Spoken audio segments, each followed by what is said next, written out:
Hi, I'm Hannah. Welcome back to my channel, Mostly Paper Crafts.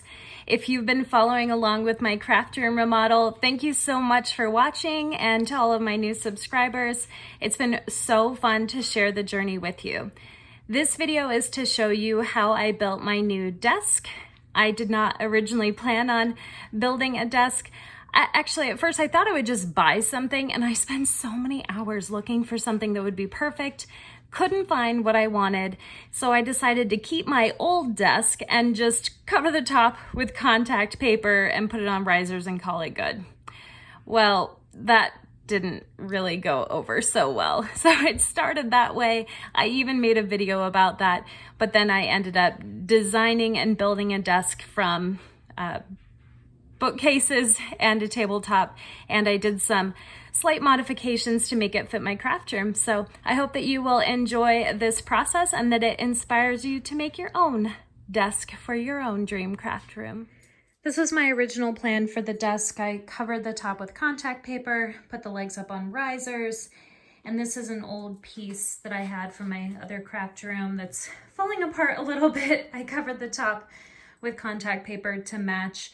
It's not very sturdy, and overall I'm just not very happy with this situation. I got this tabletop for about $70 from the Target website. It came from one of their partners. And I ordered 4 of these 3 cubby shelves, 1 for each corner of the desk. After I nailed the backs into the shelf, I drilled 4 pilot holes into the top.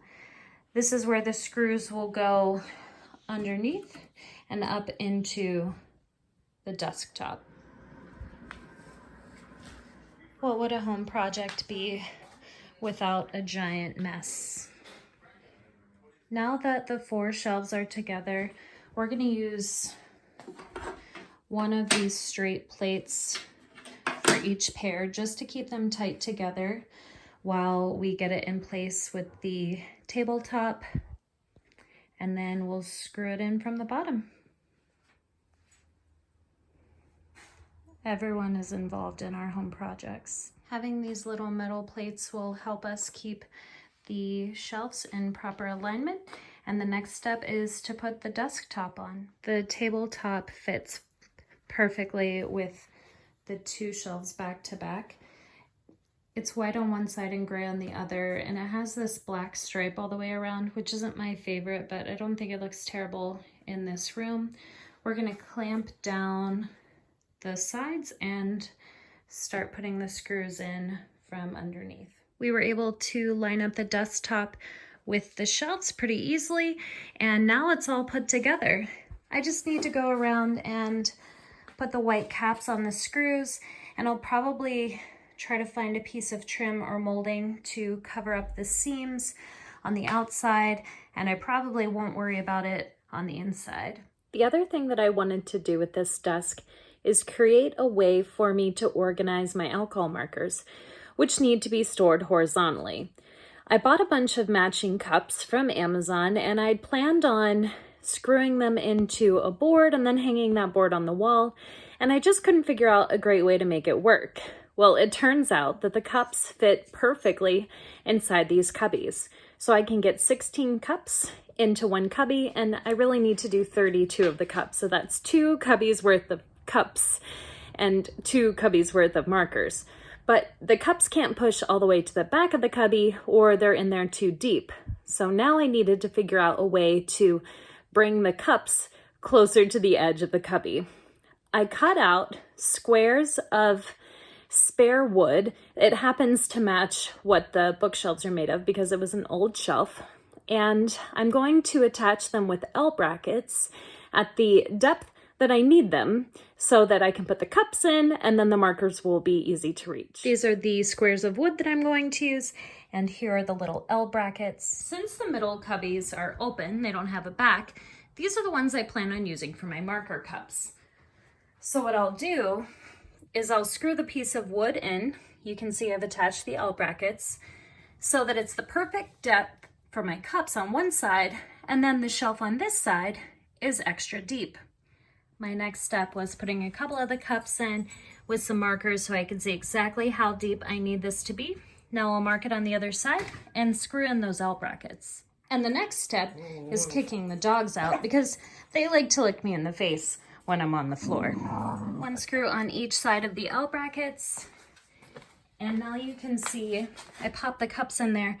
What a nice tight fit they are. And I'll have 16 cubbies in there for my markers. I'm going to repeat the process on the other side. Here's what it looks like with the cups and markers in. They fit so nicely that I did not glue the cups into the back. But if I notice that they're shifting around as I'm using the system, I will glue them to the backboard. I put my glassware memory keepers mat on top of the desk and figured out some solutions for commonly reached for tools and put those on top. I got a pair of these nice chairs from the Amazon warehouse. So there's 2 of these. And I also got a anti-fatigue standing mat here because I do plan on standing while I do a lot of my crafting. The plan for the top cubbies on the other side is to put my inks and my paper scraps. So I got these little shelves on Amazon that fit perfectly inside the cubbies. So I'll have 2 levels in each of those and we'll be able to store my supplies more efficiently. I'm recording this clip a few days after the last clip. I think I have this organized the way that I'm going to keep it at least for a while. On the other side, I'll show you what the paper scrap storage ended up looking like. So here's that nice shelf that divides the cubby in half. And then I have my paper scraps in here. I've been working to cut them to uniform sizes to make them easy to reach for. I have the markers, and then my 8.5 by 11 papers are done here with my specialty paper pads. And over here on the other side, I actually ended up deciding to put my inks in one of these drawers over here in my new cabinet. So this is my stamping catalog.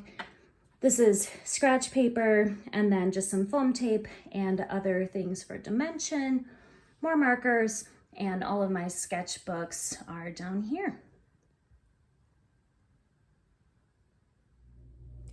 I was able to build this desk for about $275, not including the chair.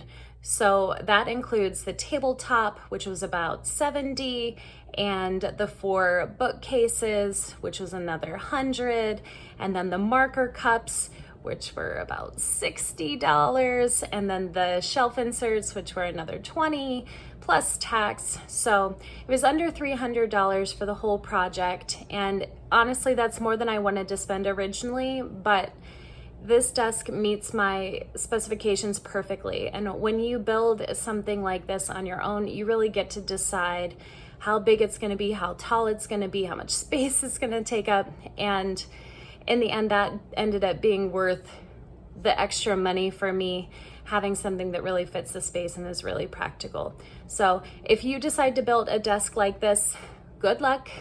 Take your time, make sure you're checking all the measurements, length, width, height, make sure you're getting something that's gonna work for you and that the pieces will work together. A lot of the combinations that I did the numbers on wouldn't have worked just right, so I had to keep looking, and I had the problem of finding things that were in stock, but in the end, very happy with how this turned out, and I know I'm gonna spend many happy hours crafting at it. I hope that you enjoyed this video, and until next time, go make something beautiful.